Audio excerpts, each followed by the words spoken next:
Well, hello YouTube. It's been a while, right? Matter of fact, I done moved back to my hometown, so I had to really get myself situated. I told myself I'd pop up here on Easter and stuff. So as you can see, I do have my cards pre-pulled, already out and everything to get ready, so I don't come back with no extensive long video.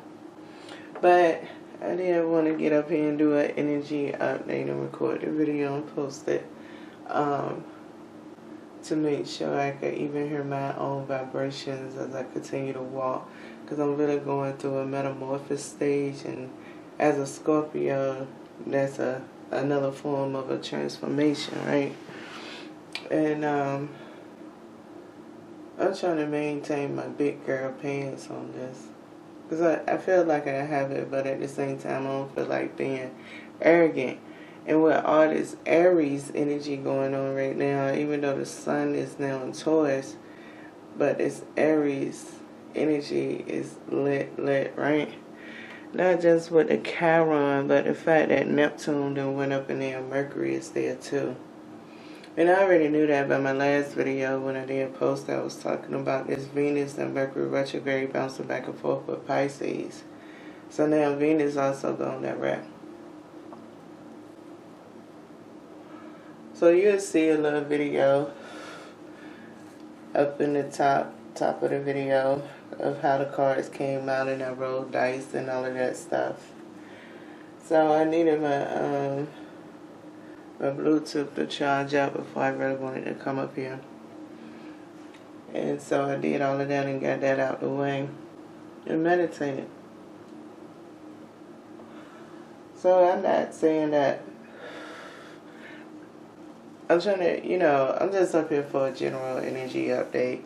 The first card I pulled, or the first pathway that I went and questioned to the universe on the card pulling was, what is really going on in this energetic field? Like I was explaining how I noticed a sequence pattern when I was looking at the wheel, okay, for the day.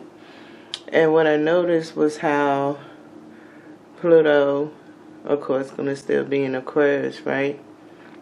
And I also noticed how Uranus is still in Taurus. And this back and forth that's going, the weave in between Aries and Pisces, which is the first and the last. And I have did videos on the revelation, so I feel like the revelation after this Easter is going to be real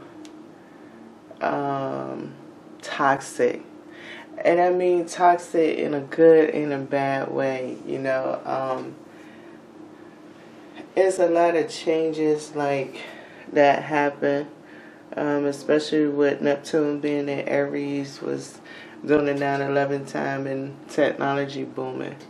But not only that, the Gemini and Jupiter relationship also deals with a lot of economical things that goes on.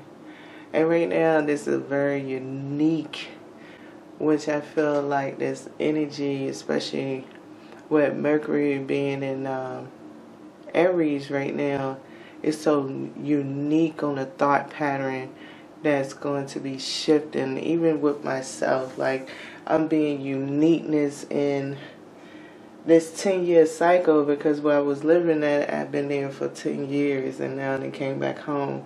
So 10 is very significant for me. And the fact that it break down to a 1 at Aries, and my moon is at Aries, in my chart is probably affecting me different, but I just wanted to kind of get a general energy. So the Dark Harley Quinn came up, right?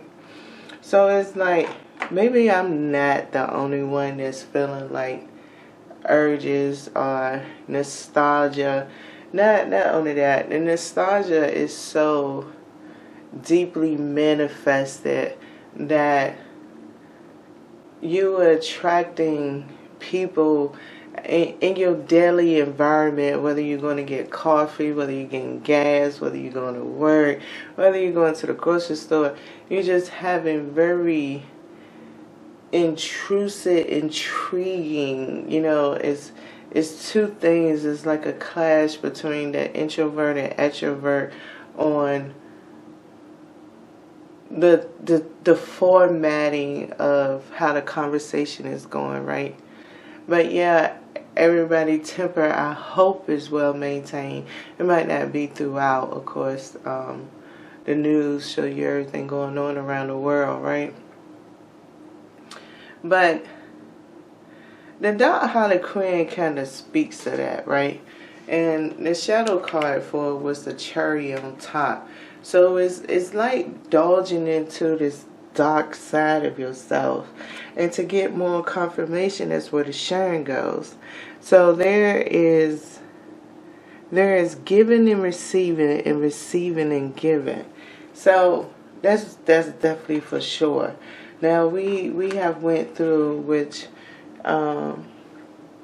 Jupiter could play a role in with Gemini, with definitely a spiritual revolution and evolution to come once again, right?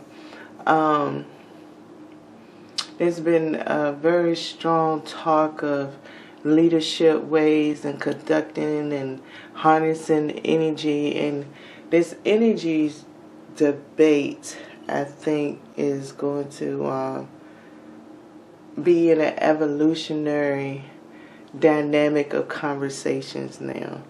Is going to be the hype and intensity of rejection and failure and many more things. I think the balancing out of the human nature is really going to play a significant impact, and it's going to shift in all of our lives. Like, for example, mine is directed for my path. So like this sharing is like, on a nostalgia way, some people who have done things might not be susceptible to karma or changes in their life. And when they kind of make changes going on and you got the universe applying changes, sometimes guilt can be one of these things, or laughing too much at a well-deserved karma could come out. So when it's talking about this receiving and giving, we need to be careful on how we creating our future, right? Because there's going to be a lot of justice that comes out of this. And I feel this so hardly because we had the 7th house that came up with the die, okay? So with that 7th house, and right now in the 7th house we actually have Uranus in Taurus in the 7th house, okay? So, and then we have Gemini, which is next door in the 8th house with Jupiter, so transformation. But then we have also Neptune that came up, which is in the 6th, which is in the 5th house, okay, with Aries. But also not only with Aries, but it's there with Venus in Pisces, and Venus is the ruler of the 7th house. And with Mercury being right there in the 6th house, we got to figure things out a whole lot in these house movements that's going on too, and how they play a role. Now, this is just a general reading. Some people, you probably really do have to dive in. I know for me, I'm doing this general energy, but I know my connections is bouncing different ways as far as my natal chart and how I need to apply it.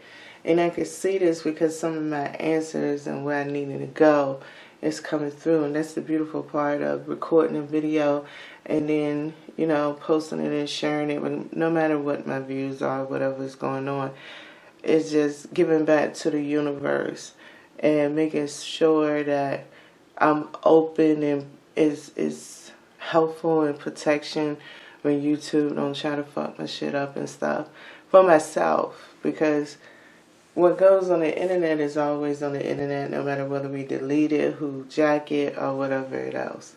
It's scrambled, and I feel like source, or whatever we want to call the entity of all entities, is definitely part of the algorithm. For me, anyway.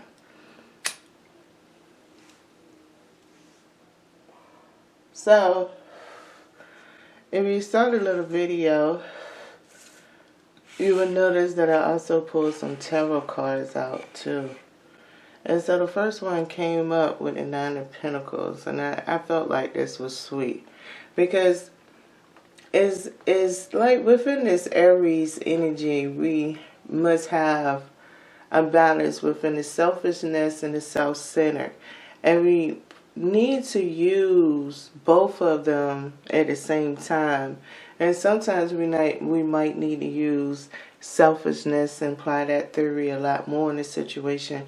And sometimes we have to apply self-centered. And because there's a borderline in the perception, there's a blur in the perception of selfishness and self-centered, we have to be able to get in the modality of the Princess of Swords when we choosing them on a separate path, right? We need this activist part of us to be that significant little light through the darkness and the light. You know, if that's the light that you're going to follow because you say light is good, right, and darkness is bad, make sure when it comes to it in a future tense, don't blame everything in the new situation because you said the light was good. So the only person you need to reflect back on is yourself, which goes to the Ten of Swords and ruin, right? Because if you read the whole message, and I love these tarot cards, and that's what I wanted was to see the message. It says, gain the activist ruin. So when it says in the shadow card here, sure, it says inner life. Your inner life is a garden to be cultivated. You must go back in yourself in that time period. Because sometimes our choices of words can impact our development of pursuing things, or how we interpret, or how we heal from situations. It's definitely always going to affect progression.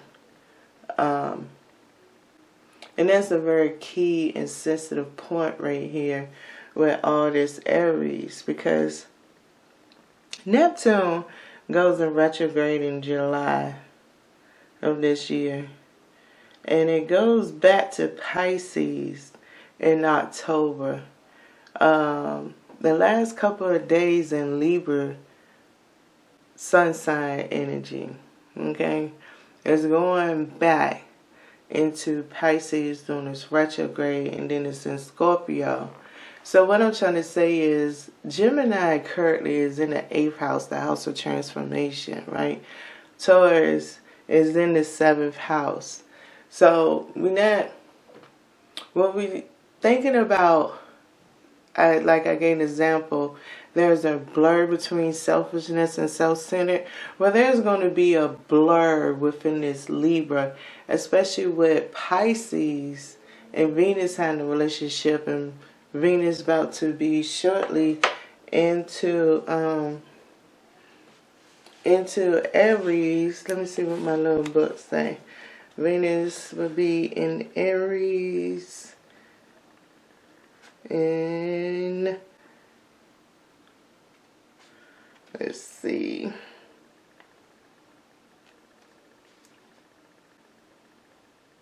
May 1st. That's the way it looks. Venus will be in Aries on May 1st. 5-1. That's a 6. And being that it's in the 5th house. No, yeah. It's in the 5th house now. The house. Yes.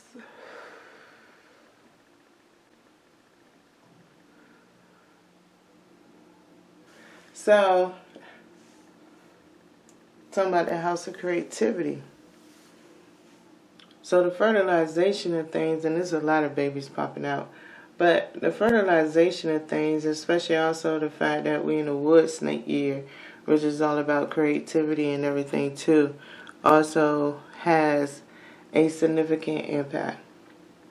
So,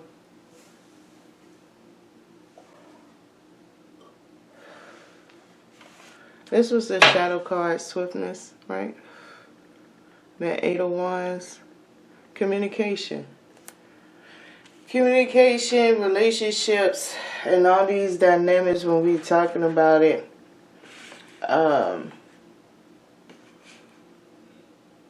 I think is going to continue. I mean, technology is such an influence up in this that it's really hard. And that's the thing that I see between the bobbing and the weaving. Because Pluto also goes into retrograde first, before Neptune. But it's primarily going to still be in Aquarius. So we have a lot of manifestation wishes that Pluto could make come true from over a 20-year lifespan. That's even with new life coming in. Making these decisions on how we then integrated more in progression with technology and AI. All of this now is going to be affecting the birth, the death, the everything more and more, even in our challenges. So I got cards. So let's get into the trend chaser. So this trend chaser could seem like something very simple. Let's get one tarot card to help out with this example, right? For me to be a little bit more clear with it. Okay? Let me just get one card with a trend chaser. And we're going to go into some past and present. Because the word is all about the modern day, right?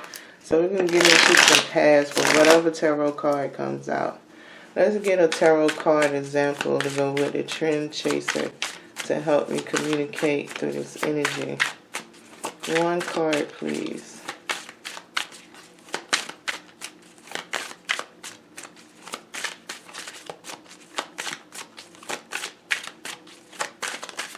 Alright, we got our one card. So we had a Two of Wands. So let's talk about this. So, you gotta have somebody around you. It could be you yourself. Take it any way you want to, right? We had this Two of Wands. It's a real old card, right? So a Two of Wands usually talk about something in relationship to preparing, but we also talking about wands. Wands deal with desires and all of those things. So let's say back in the day, you was one of the original ones that started when newspapers started. And you used to be this little kid and make money by carrying newspapers. You know, poorness and everything still exists to this very day. Being poor haven't changed, only the way that we look at the buildings and the growth that we didn't built from. Okay? People during that time still had to feed their family as food came abundant or whatever. Matter of fact, a lot of them was vegan then, back in the centuries, over 300 years ago, because that was just the type of food. A lot of people weren't slaughtering cattle and all of that kind of stuff. A lot of people ate a lot of vegetables, beans, all of those kind of things, rice, different forms, spices, from the green peppers and stuff. So, you out here getting stuff. And not only that, during that time, you might have just only did delivering the newspapers because maybe you wanted a bigger job. Maybe you had dreams of opening up that first convenience store so you could take your family out. Now, at this very point in time, in the modern day time, you can be a great influencer. You can be a very social media impact. It don't even mean that your face go out there. You can make faceless videos. And you feeling successful and you having it and you feeling good. And right now, with all this energy that's coming up, it's like you looking at the world and you sitting here questioning, where is this going? What is this design? But what is happening within this Two of Wands and with this Aries, Pisces, and everything that's going on is blending in the same way that childlike innocence that you had from years ago. And you might not want to deal with past energy. It might be something negative to you. But in order for you to see the world different, you might have to confront this dark past. You might have to confront that child. Not the one you grew up in this current time, but confront that child. Modernize that child in preparation for your next 20 so years. You want to be able to have your stability, with the energy of Jupiter and Gemini, could create economical collapses. To prevent your economical collapse, you need to go back in time 300 years. Pay attention to the signs, because everything I already know which way you look, what apps you download, whether you have Hulu, Amazon, YouTube, whichever one you watch, it got shows that it's giving you to let you know what you have to confront. It's just waiting for you to dive into the deep darkness with this Neptune now in Aries. And do it. Just for your future. Just for your money. Take the rocky part that comes, but trust the prosperity that's waiting for you. And that's where the cherry on top is at when it comes to the universal energy. When you confront those things, there's a blessing that's waiting for you, right? So that's how that trend chaser right there could be used as an example. The next one is the chronic multitask within this energy, right?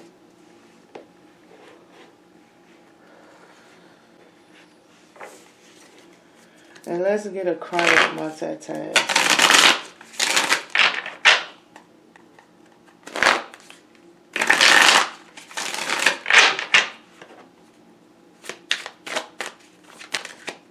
May I have one card to go with this message? May I have one card to go with this message? I just didn't finish my message, so I didn't want to take the card. My question. To go with chronic multitasking, so I could talk about it with this energy here. Alright. Hey, I kind of like this. It's kind of sexy. So we have a Two of Swords that's here. Okay. So Two of Swords is kind of always that thing like you don't know what decision to make, right? You kind of not really stuck, but it feels like your life is very perplexed. And it goes great with a chronic multitasker, right? So this example right here will go great for going back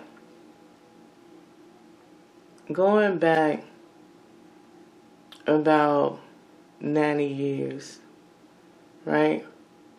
And you could have been a professional doctor, okay? And in this field of doctrine, you lived a life, you made your choices, it was about money. You played the game very well. And see, your chronic multitasking now are feeling like everybody wants your help. And you find yourself drawn in it. No matter how much you feel like, why am I doing this again? Why am I constantly if you have these thoughts of, why do I feel like I'm getting used? Why do I keep putting myself in this situation? Why do I keep attracting these same people? So your attraction to these same people with this Two of Swords is that, right? It's the fact that you being confronted with the decisions that you made as a doctor. So it's like, it's keeping you stuck in a loop of 90 years ago to test your loyalty, to test your love, to test your truest desires. Because right now, you finally feel like things is moving forward for you. And even though it's moving forward, you seem to always attract some way of feeling like you got burnt in a situation. And you know, to be honest, to kind of really confront this, when it comes to business, right? Do you really believe some people need to have their throat cut? See, this could be a meditation that you go inside and solve yourself.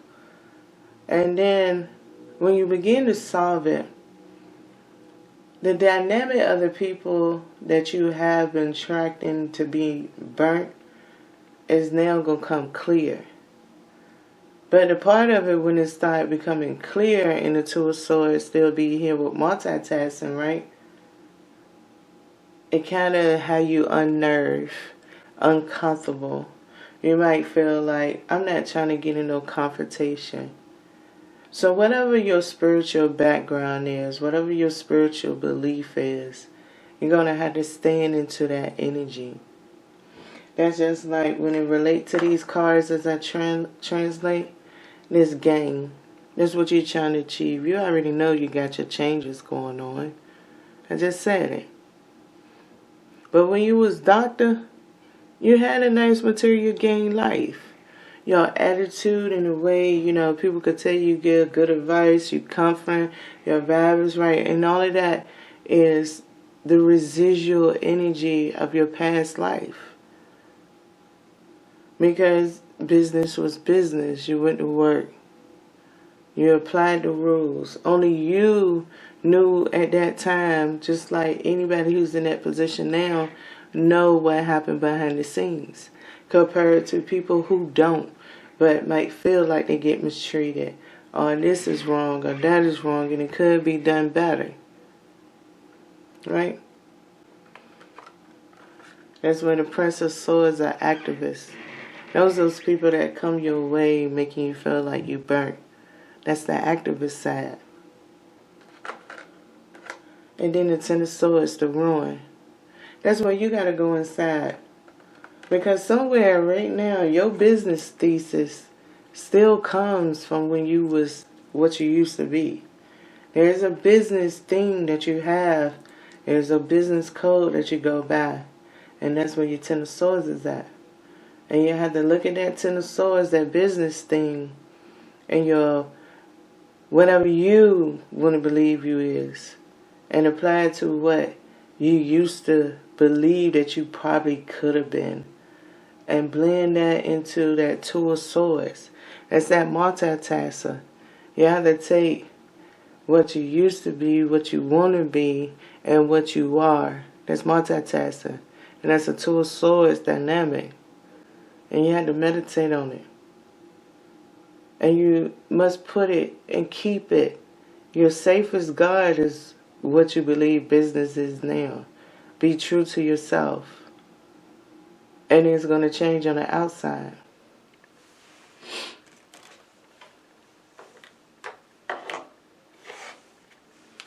And so, I have the Five of Cups here. And I had Influencer Wannabe. I'm an influencer wannabe. I had the Five of Cups. I'm telling some weird ass information. What should anybody take out of this? What should do it sound depressing? Do it sound like you weeping? Or was you weeping before you came here? Which way is you looking at? And I can't say I'm not an influencer wannabe. I like making money. I like helping people. So with the tools that's here in the world now, I am what I am. But that don't mean that you ain't one either. And it's okay to be a wannabe. At least you trying to be something. Everybody is a wannabe. Every college student that's going to school is a wannabe until they graduate and get their job. There's nothing wrong with being a wannabe. It just sounds like it could be wrong. That's where that Five of Cups is at. So I thank everybody who come past and watch the video, and I hope in this energy update that it help you out. I know it helped me out, and I appreciate this universal energy. And like I said, I hope my video get posted nice and smoothly with YouTube. And I'll be back soon. I gotta finish putting this new apartment together and all of that good stuff. Trying to get my money right. Things changing. I used to have some good luck in lottery. Right now it's been a little tough for me. That's where I used to get my extra money from. So I gotta work with what I got. But I thank everybody who comes to see me. And I'm gonna try to get into these programs. I gotta downloaded some apps myself, but I need to get my money right, okay? So I just hope everything worked with me. If not, we just cross those bridges as we go. Alright? And once again, thank you for coming past.